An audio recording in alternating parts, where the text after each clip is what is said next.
So good morning friends, welcome to PD classes, our very important session for all those who are preparing for IBPS, PO interviews and students bank के कोई भी exam हो, हमारे जो नए questions हम जो इंटरव्यूज में प्रैक्टिस करवा रहे हैं उन क्वेश्चंस को आप अच्छे से प्लीज कर लें क्योंकि वो हिंदी बेस्ड है, हिंदी मीडियम वाले बच्चों को भी बेनिफिट मिलेगा और होप कि जितने भी वर्ड्स हम टेक्निकल यूज करते हैं वो इंग्लिश में ही यूज करते हैं। तो my person is ready? Yes sir. Okay, so Mr. Kaushal, you have come from Agra, okay?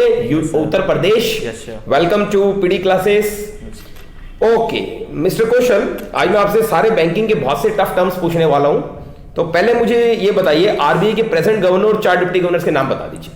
Sir, reserve bank of India जिसके प्रेजेंट गवर्नर हैं मिस्टर शक्तिकांत दास, ये 25th नंबर के गवर्नर हैं। इनके साथ साथ 4 डिप्टी गवर्नर भी हैं जैसे कि एनएस विश्वनाथन, बीपी कानूनगो, महेश कुमार जैन और माइकल डी पात्रा जो रिसेंटली में अभी बने हुए हैं। Very good.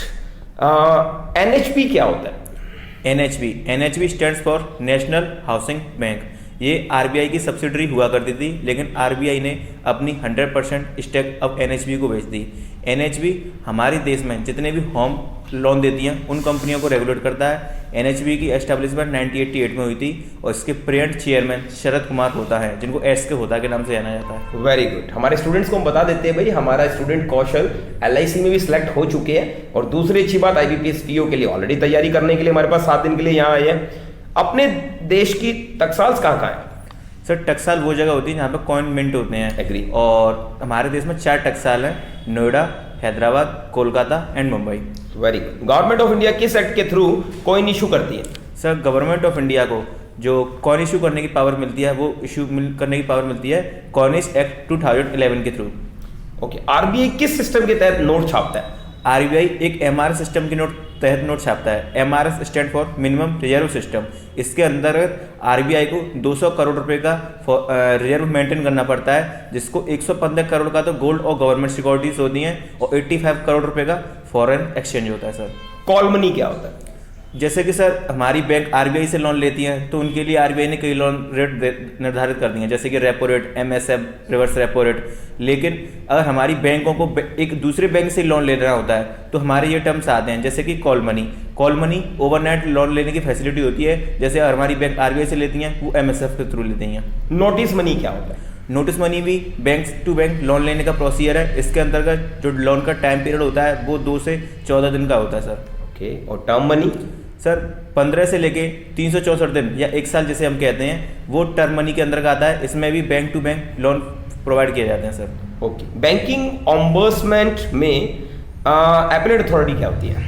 सर, बैंकिंग ऑम्बर्समैन की जो एपेलेट अथॉरिटी होती है वो डिप्टी गवर्नर ऑफ आरबीआई होती है। यहाँ पर जो लास्ट एपेक्स पॉइंट होता है और बैंकिंग ऑम्बर्समैन का, अगर हमारे रिजोल्यूशन बैंकिंग ऑम्बर्समैन में नहीं हो पाते हैं तो फिर हम डिप्टी गवर्नर ऑफ आरबीआई के पास अपनी इशू को लेकर जा सकते हैं और वहाँ पर हमें 100% अपने बैंकिंग प्रॉब्लम का रिजोल्यूशन मिलता है। Very good. कौन सी ऑर्गेनाइजेशन आरआईडीएफ को फाइनेंस करती है? Sir, RIDF stand for rural infrastructure development fund. इसको नाबार्ड रेगुलेट करती है और इसको ही फाइनेंस करती है। NABARD stand for national bank for agriculture and rural development. Okay. 2000 और 500 के नोट पर मोटिव क्या थे? जैसा कि सर 2000 और 500 के नोट 8 नवंबर 2016 को प्रधानमंत्री मोदी जी ने इशू किए थे आफ्टर डिमोनेटाइजेशन। राइट। तो 2000 के जो नोट पर बैक कवर पर जो मोटिव दिया गया है वो है मंगलयान का। मंगलयान इंडिया का और इसरो का बहुत ही इनिशिएटिव मिशन था और इंडिया ने मंगलयान पर पहली बार में ही सक्सेस पा ली थी अदर कंट्रीज के कंपेरिजन में। और जो अपना 500 का नोट है उस पर अपने महान रेड फोर्ट का दिल्ली से जहाँ से झंडा फहराया जाता है उसका मोटिव है। Very good. होप हमारे स्टूडेंट्स नए नए क्वेश्चंस एंजॉय कर रहे हैं बैंकिंग के। आरबीआई को नोट इशू करने की पावर कहाँ से मिलती है?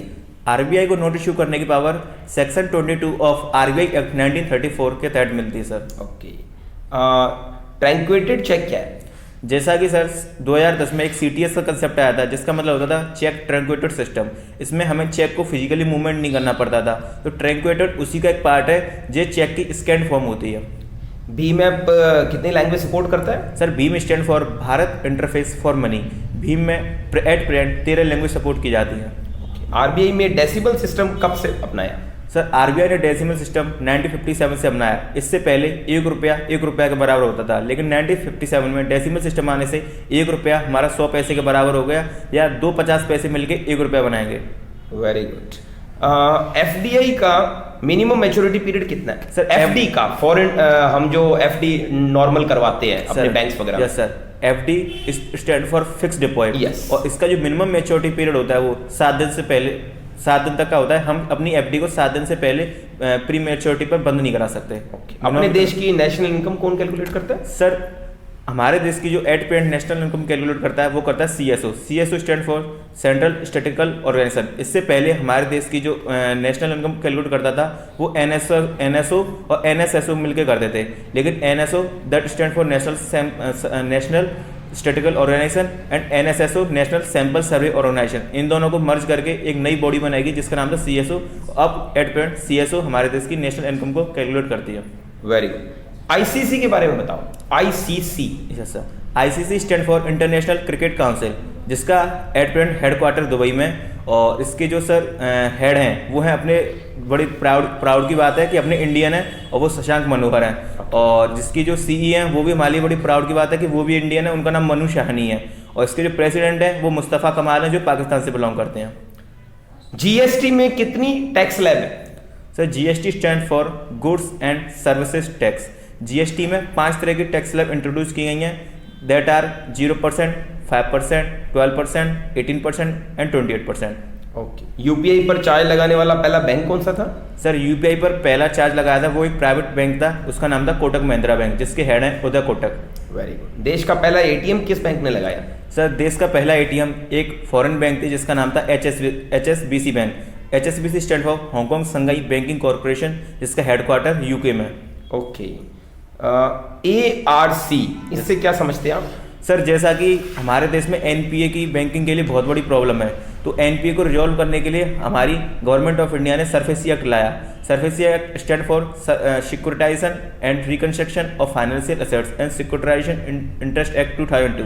यह जैसे कि हम कोई मॉर्टगेज प्रॉपर्टी रखते हैं, उस पर जैसे कि हमने अपना होम गिरवी रख दिया और उसके ब्याह पर हमने लोन ले लिया, लेकिन हम लोन नहीं चुका पाए, तो जो होम होता है उसे बैंक बंधक बना लेगा, लेकिन बैंक उस होम का करेगा क्या? तो इस तरीके से सरफेसी एक्ट के थ्रू एआरसी कंपनियां बनाई गई। ARC stand for asset reconstruction company.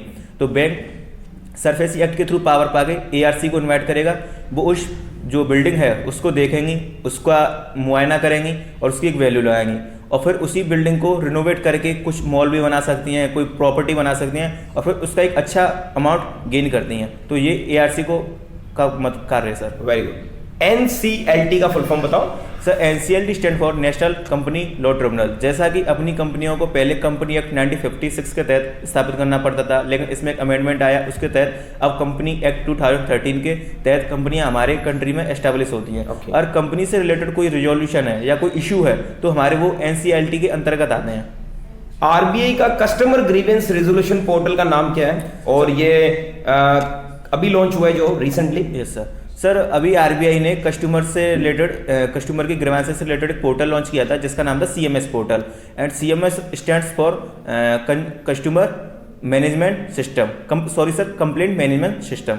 And इसका एक URL दिया गया था, और वो URL था www.cms.rbi.org.in। Very good. Himanshu, I want you to talk slow. PNB में किस किस बैंक का मर्जर हुआ है?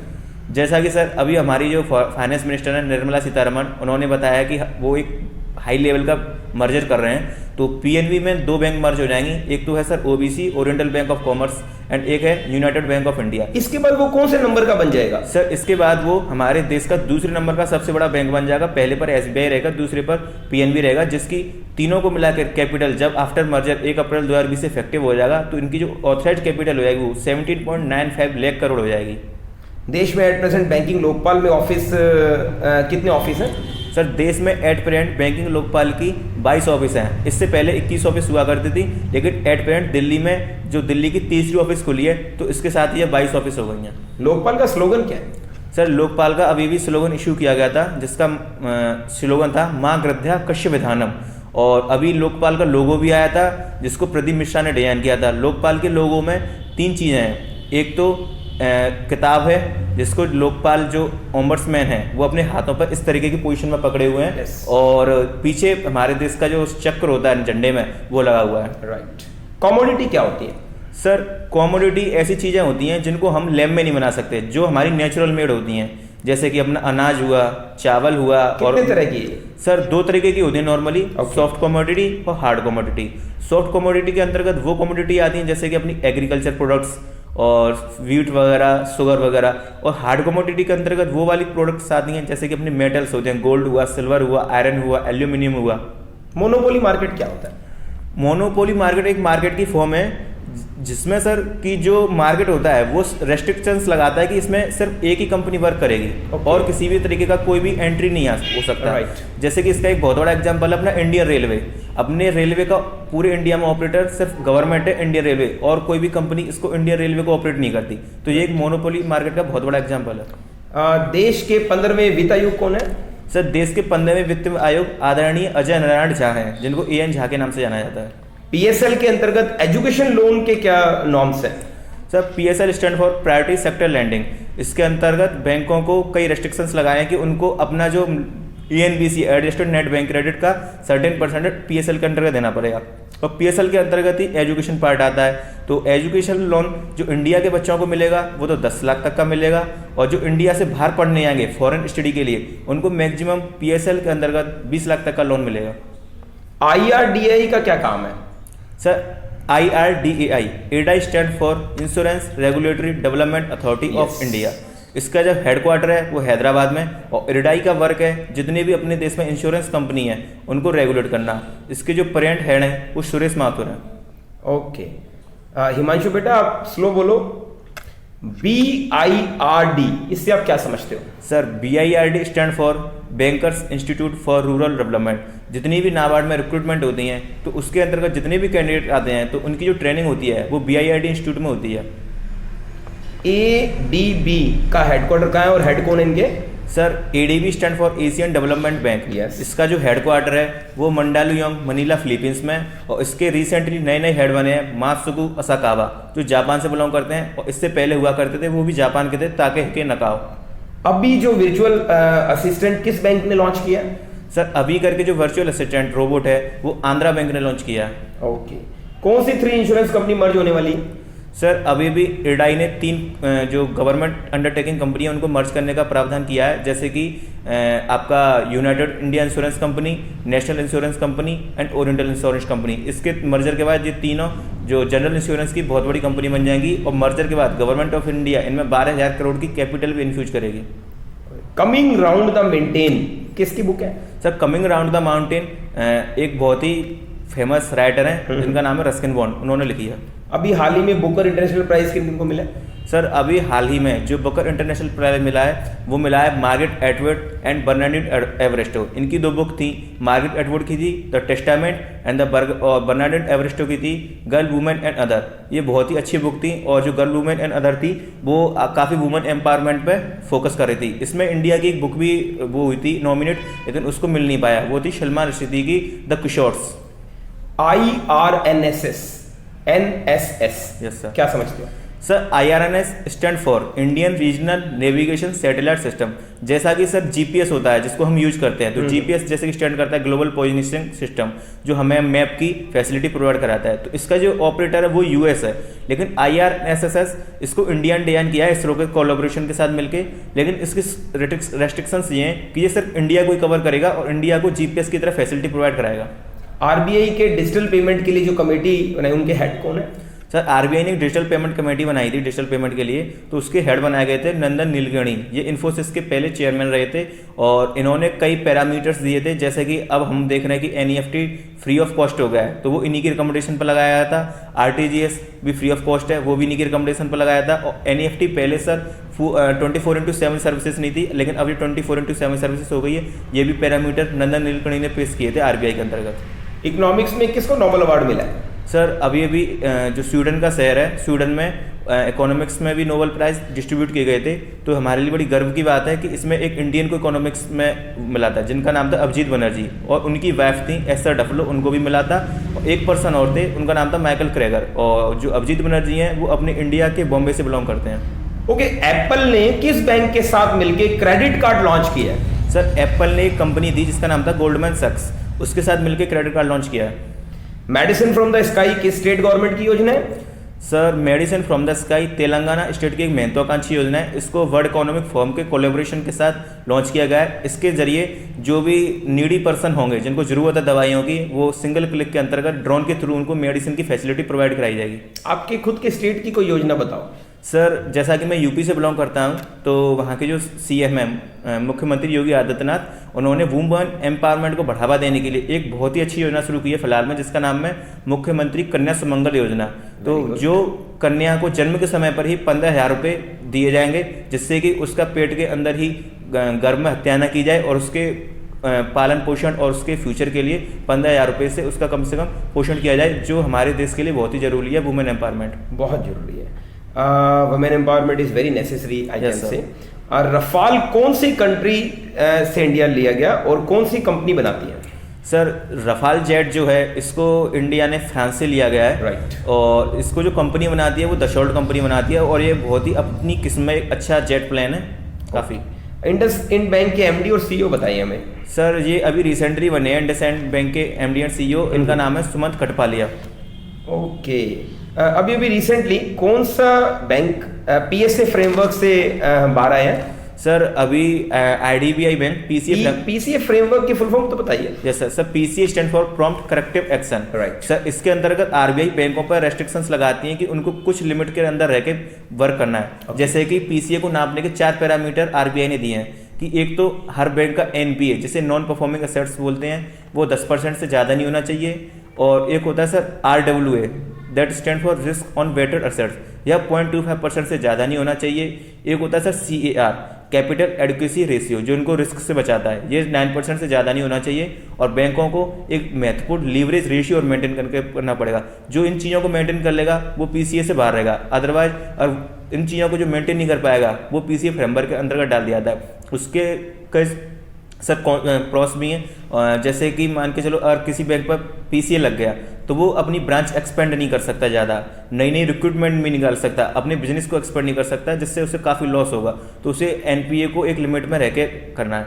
अभी अभी आईडीबीआई बैंक इस पीसीए फ्रेमवर्क से बाहर का आया क्योंकि उसने अपने एनपीए को काफ़ी रिड्यूस कर लिया था। Very good. आप पीडी क्लासेस के बारे में क्या कहेंगे? आज आपका 4th डे चल रहा है। सर पीडी क्लासेस में आके मुझे काफ़ी कॉन्फिडेंट फील हो रहा है, और मैं हर कैंडिडेट को यही सलाह दूंगा कि अगर उससे इंटरव्यू की प्रिपरेशन करनी चाहिए तो ये एक बेस्ट पॉइंट है इंटरव्यू की प्रिपरेशन के लिए। और एक नॉमिनल से अमाउंट में आप यहाँ पर आकर बहुत अच्छी प्रैक्टिस कर सकते हैं, और एक बहुत अच्छी अपॉर्चुनिटी को लीव मत कीजिए। अगर आपका इंटरव्यू में सिलेक्शन होता है तो जरूर लाइए और यहाँ पर एक अच्छा स्कोर गेन करके जाइए। जब आप होल डे स्टडी करते हो तो आपको थोड़ा फेडअप नहीं होता कि इतना ज़्यादा घंटे हमें पढ़ना है? नो सर, ये मुझे कोई प्रॉब्लम नहीं है। जैसा कि मैं अब तक अपनी जो रिटर्न की स्टडी की थी वो भी मैंने काफ़ी वर्किंग आवर्स में की थी, 8 to 10 आवर्स मैंने स्टडी को दिए थे, तो उसके अमाउंट में तो मुझे इतना लोड भी नहीं लगता ये। Very good. एक्सप्रेस एफडी किसका प्रोजेक्ट है? Sir express FD axis bank का एक महत्वपूर्ण प्रोजेक्ट है। इसके अंतर्गत एक एफडी की फैसिलिटी दी गई है जो काफ़ी अट्रैक्टिव करेगी अपने कस्टमर्स को। ओके। एफडी हेल्थ किसका प्रोडक्ट है? सर एफडी हेल्थ से रिलेटेड एक एफडी होगी, ये आईसीआईसीआई बैंक का प्रोडक्ट है। आईडीबीआई बैंक के डिप्टी चेयरमैन को? सर आईडीबीआई बैंक के अभी एक नए डिप्टी चेयरमैन बने हैं जिनका नाम है Samuel Joseph Jobraj. Okay. So I hope students कि जितने भी मैंने न्यू क्वेश्चंस आज पूछे स्टूडेंट्स के सामने, ये हमारे नए नए बच्चों को और जो हमारे जितने भी सब्सक्राइबर्स हैं उनको बहुत बेनिफिट मिलेगा। थैंक्स जाता है हमारे क्रेडिट जाता भी हमारे सामने वाले कैंडिडेट के लिए, क्योंकि अल्टीमेटली जो आंसरिंग है वो क्वेश्चन के द्वारा ही है। तो सबसे पहले इनको बधाई दे दीजिए एलआईसी की, ऑलरेडी सिलेक्टेड है भाई, अच्छी बात है ये।